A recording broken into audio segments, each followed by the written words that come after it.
अरे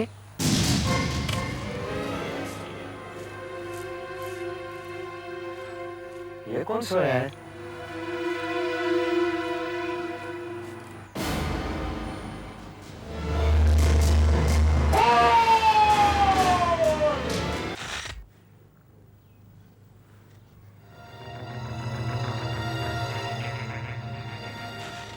इसके शरीर में अकड़न शुरू हो चुकी है। इसके शरीर की अकड़न इसकी छाती तक पहुंच गई है एसीपी साहब। मेरे ख्याल से इसकी मौत कोई 8-9 घंटे पहले हुई होगी। अभी 7 बजे, इसका मतलब है मौत 10 या 11 बजे के बीच हुई होगी। एक बात और, इसकी छाती पर वार किया गया है। सर, फ्रेडरिक्स, ये चाबी भी ली। सर, से देखिए, वॉलेट।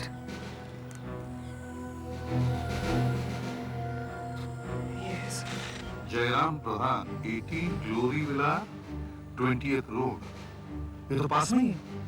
लगता है किसी ने इसे लूटने की कोशिश की है। बाद में लाश को यहाँ फेंक दिया गया। हो सकता है। सर, हाँ भैया।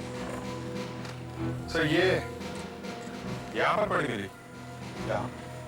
किसी अंधे की वॉकिंग स्टिक लगती है सर। सर, ये कंबल भी है। लगता है यहाँ कोई अंधा आदमी सो रहा था। ताज्जुब है, अगर वो आदमी अंधा था तो अपनी स्टिक छोड़कर क्यों भाग गया? जरूर उसने कुछ सुना हो और डर के मारे ऐसे भागा कि उसे इन चीजों का ध्यान ही नहीं रहा। उसे यहां से भागना पड़ा है। पहले हम जयराम के घर चलते हैं।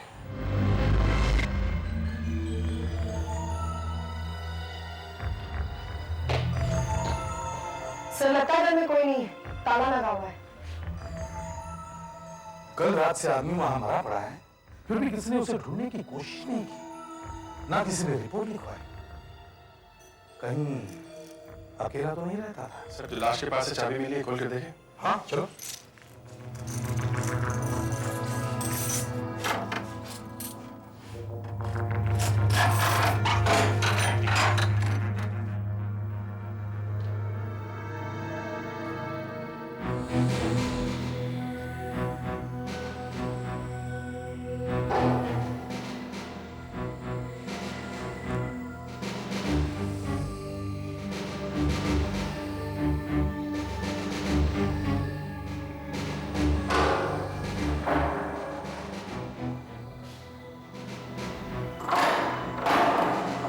ये दरवाजा बंद क्यों है?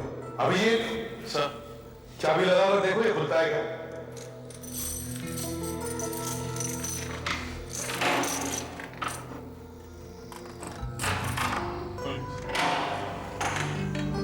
अरे ये क्या? टीवी, वीसीआर, साउंड सिस्टम, घड़ियां, ये सब क्या है भाई? शौक नहीं है सर, धंधा है। ये देखिए, दुकान का मार्क है इसमें, जयराम मनी लेंडर्स। यह आदमी साहूकार था, महाजन।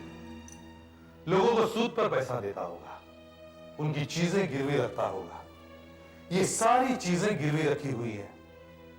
अभिजीत, देखो तो सेफ खुला है क्या? प्लीज देखता हूँ जयराम की चाबी मुझसे कोई लगती है। चलो।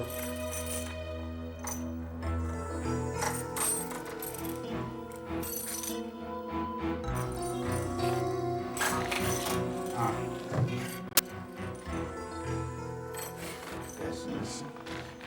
100, 500, 500, 1,20,000 रुपए। और ये एनवेलप, इसमें भी पैसे हैं सर। ये 9,000 रुपए लिखा है और मिस्टर वीरेंद्र और मधु का नाम है।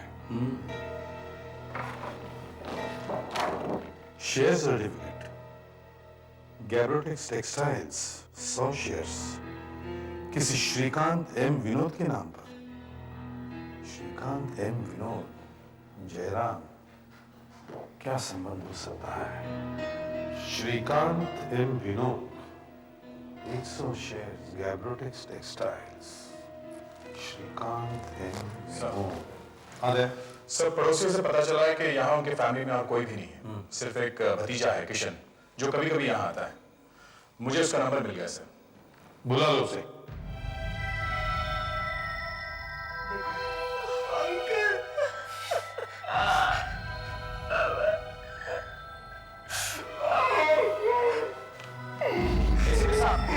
मौत लगभग 11 बजे हुई और वार भी किसी चाकू से किया गया है। इसके घाव के निशान को देख करके मैं कह सकता हूँ कि चाकू लगभग 6 इंच लंबा और 1 इंच चौड़ा रहा हो।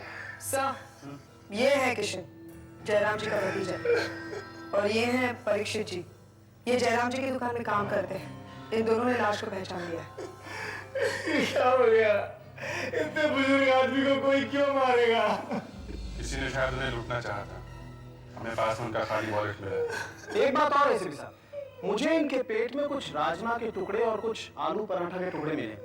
इसका मतलब इन्हें किसी ने खाना खाते ही मार दिया। अभी खाना डाइजेस्ट भी नहीं हुआ, खाना पचा भी नहीं। कल 6 बजे तो मैं इनसे मिला था, बिल्कुल ठीक ठाक थे। शायद अंकल बाहर होटल से खाना खा के आ रहे होंगे, ये बाहर खाना खाते थे। मगर इनके पास गाड़ी थी जी। तो फिर ये पैदल क्यों गए? अंकल हार्ट के पेशेंट थे, इनको एचएनएल फैक्टरीज था। डॉक्टर ने इनको आधा घंटा वॉक के लिए बोला था। मैं इनका इकलौता भतीजा था सर। मैं अनाथ हो गया, मैं अनाथ हो गया।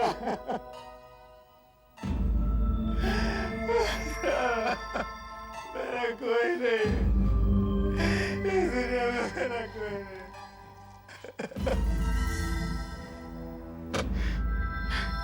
परीक्षित साहब, आप इनके यहाँ काम करते हैं ना? जी, पिछले 18 सालों से। जरा ये बताइए, आप हर रोज दुकान कितने बजे बंद करते हैं? जी, वैसे तो हर रोज शाम 7:15 बजे दुकान बंद कर देते थे, लेकिन कल दोपहर को ही बंद कर दी थी। अच्छा, ऐसा क्यों? सर, पिछले कुछ दिनों से मेरी बहन एमके हॉस्पिटल में थी, तो जयराम जी ने मुझे कह रखा था कि मैं केवल सुबह दुकान पर आऊं। कल जयराम जी की तबीयत अचानक खराब होगी, तो मैं दुकान बंद करके सीधा उनके घर चला गया और उनको 9,000 रुपया दे दिया, जो लोगों की पेमेंट आई थी। उसके बाद मैं सीधा उनके घर से हॉस्पिटल चला गया।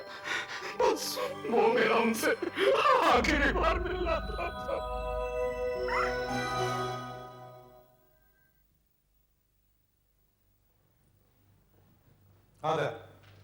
सर, मैंने उस एरिया के सब गुंडों के पुलिस रिकॉर्ड चेक किए, तो ये कल्लू मिला, उसी एरिया का है सर। 2 बार पकड़ा जा चुका है। ऋत्विक पार्क के पास लोगों को चाकू दिखाकर लूटते हुए 1.5 साल की सजा भी काट चुका है। 3 महीने पहले सर जेल से छूट कर आया है। अच्छा, पहले तो सिर्फ लूटता था, अब खून भी कर दिया चाकू से। नहीं साहब, मैंने काम छोड़ दिया साहब। अब मैं स्प्रे पेंटिंग करता हूँ साहब, कार पेंट करता हूँ साहब, और मेरा स्कूल से कोई लेना देना नहीं है साहब। तुम ये बताओ कि कल रात 11 बजे तुम कहाँ थे? मैं वक्त साहब में था साहब, काम कर रहा था।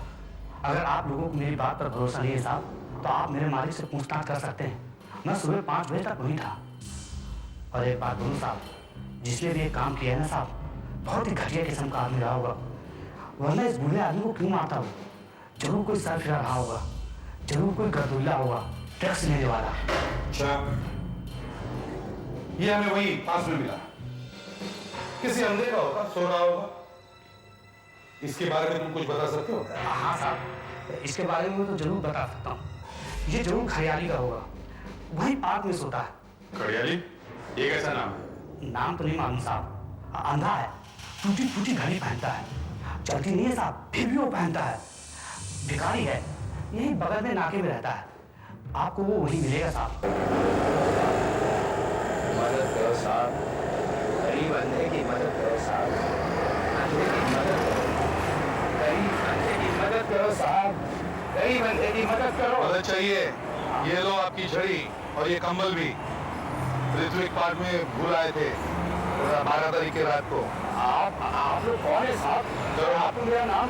डरो मत घड़ियाली, एसीपी प्रद्युमन सियागी से हूँ। 12 तारीख की रात को क्या हुआ था वहाँ? मैं तो समझा नहीं साहब। तुम वहाँ पे घर से भाग गए थे, अपना कमल खड़े हो गए। क्या हुआ था? बताओगे कि सीआईडी ऑफिस के लिए वहाँ बताओगे? मैं तो सो रहा था साहब। मैं सो रहा था साहब वहाँ बेंच पर, जहाँ हर रोज सोता हूँ साहब। वहाँ पर बहुत जोर से आवाज हुई और मैं जाग गया।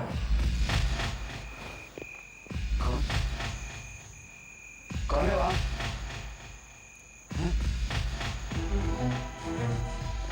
मुंह पे गर्म लगता है। बत्ती जलाई है क्या? कौन? मुझसे क्या चाहिए? मैं अंधा हूँ साहब, मैं भीख मांगता हूँ। मुझसे क्या चाहिए? बोलो, बोलते क्यों नहीं? सचमुच अंधे हो? सचमुच में अंधा हूँ साहब। देखिए, ये देखिए, मेरी छड़ी। चलो और भाग यहाँ से। चल भाग जा यहाँ से, भाग।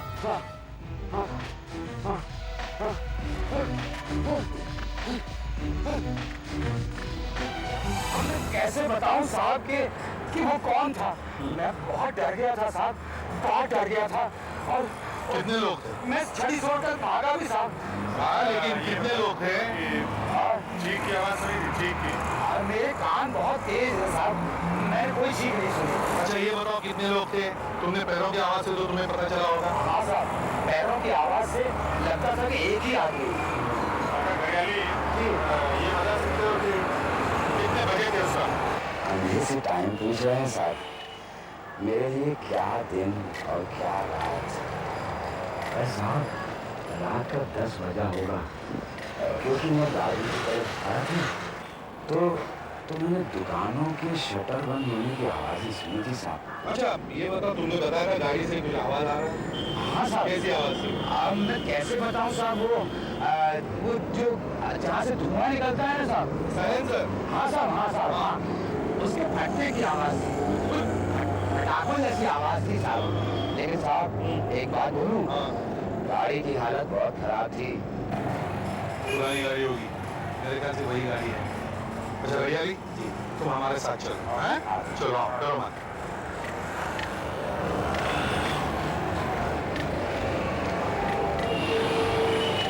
गाड़ी स्टार्ट करके देखते हैं कि कैसी आवाज आती है। दया, गाड़ी स्टार्ट करो।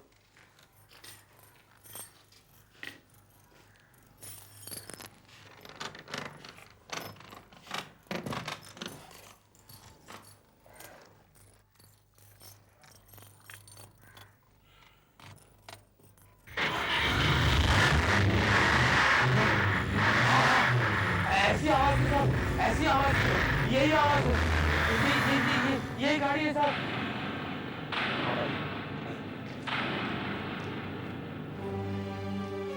साइलेंसर वाकई फटा है सर, इसी की आवाज आ रही है। मतलब घड़ियाली ने जयराम की गाड़ी की आवाज सुनी थी। जयराम की गाड़ी पार्क में गई थी। दया, गाड़ी चेक करो। सर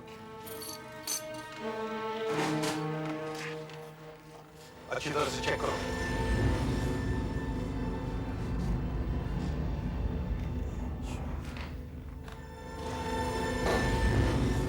सर, हाँ भाई, यहाँ पर खून के धब्बे हैं सर।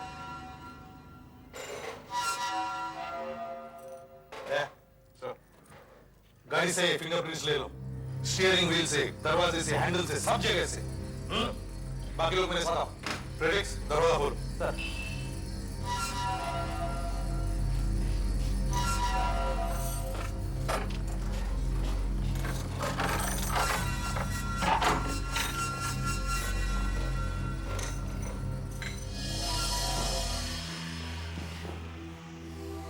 सूखा हुआ खून है। लगता है किसी ने पोंछने की कोशिश की मगर खून टाइल्स में रह गया। इसे जयराम के खून के साथ मिला के देखेंगे। इसका मतलब है जयराम का खून यहाँ घर पर हुआ है। यह कोई पार्क में लूटने वूटने का केस नहीं है। बाद में लाश को गाड़ी में डालकर पार्क में फेंक दिया गया होगा। और फिर कातिल यहाँ आया और गाड़ी छोड़कर चला गया। सर, आ गया। सर कार के स्टीयरिंग पर, हैंडल पर और दरवाजे पर कोई भी निशान नहीं है। सब कुछ अच्छी तरह से साफ कर दिया गया है। सेफ में लाख रुपए से ज्यादा पैसे पड़े हैं। जयराम के कीचेन में सेफ की चाबी है, फिर भी पैसे वैसे के वैसे किसी ने हाथ तक नहीं लगाया। इसका मतलब है जयराम का खून पैसे के लिए नहीं हुआ, ये कोई और ही मामला है। सर, किशन जयराम का इकलौता वारिस है। हो सकता है ये काम उसी का हो। सर, आशा, सर किचन में ये प्लेट मिली है, इसमें राजमा के कुछ दाने हैं और डस्टबिन में ये एल्यूमिनियम फॉइल मिला है। सर, इसमें आलू पराठे के कुछ टुकड़े हैं। मतलब जयराम ने खाना बाहर जाकर नहीं खाया, उसने घर पर ही खाना खाया और खाना खाते ही उसे मार दिया गया यहीं पर। आसपास के सभी होटलों में जाकर चेक करो, पूछो उस रात यहां खाना देने कौन आया था।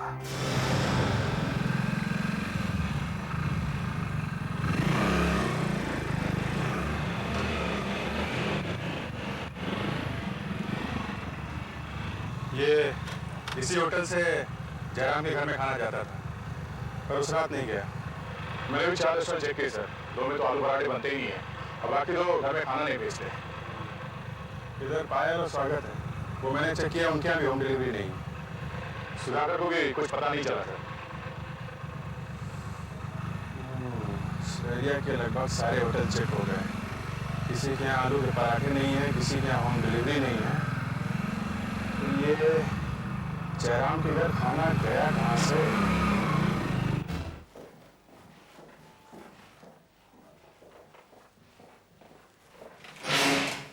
सर, हाँ जी, मैंने पड़ोसियों से मालूम किया, जयराम ने किसी के घर में भी खाना नहीं खाया था। दरअसल वो किसी के घर आता जाता नहीं था। उसके 1-2 दोस्त हैं, लेकिन टाउन में रहते हैं, कोलाबा की तरफ, और उस दिन उनमें से कोई भी जयराम से नहीं मिला था। तो फिर खाना आया कहां से? हो सकता है खूनी खाना ले आया। जयराम की तबीयत ठीक नहीं थी, खाना लाने के बहाने उसके घर घुसाया और उसे मार डाला। आओ इस किशन से बात करते हैं। हाँ किशन साहब, तो बताइए 12 तारीख की रात 10 और 12 बजे के बीच आपका? मैं पर आप मुझसे हाँ, मैं सीधे पॉइंट पर आता हूं। आपके अंकल का खून उनके घर में हुआ है, वहां कोई चोरी डकैती नहीं हुई है, ये कुछ और ही मामला है और हमें तुम पर शक है। हमने तुम्हारे अंकल के वकील से बातचीत की है, उन्होंने हमें बताया कि तुम्हारे अंकल के पास काफी पैसा था, करीब 2 करोड़ की संपत्ति थी उनके पास, और उन्होंने उसकी वसीयत अभी तक नहीं बनवाई थी। और कानूनन उस संपत्ति के हकदार सिर्फ तुम ही हो।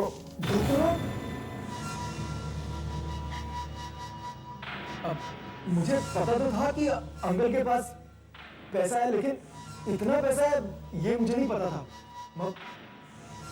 मैं तो अंकल को कहता रहता था कि अपनी खटारा कार बदल लो, पर अंकल कहते थे कि उनके पास पैसा ही नहीं है।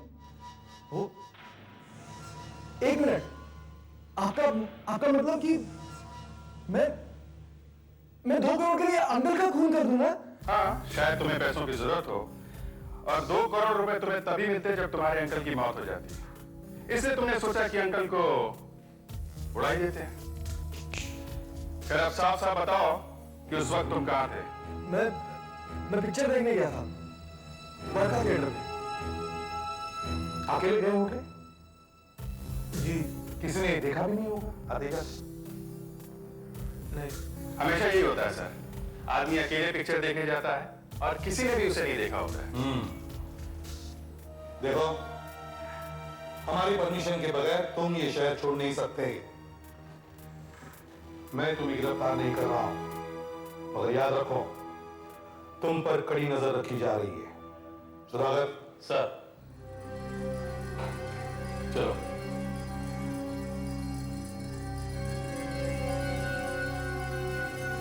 उसे देखिए, याद रखो। सर, दया और आशा एमके हॉस्पिटल गए हुए हैं जयराम के असिस्टेंट परीक्षित से मिलने के लिए। वो वहीं बैठा है अपनी बीमार बहन के पास। उससे ये पता करेंगे कि और किन किन लोगों ने जयराम से पैसे ले रखे हैं।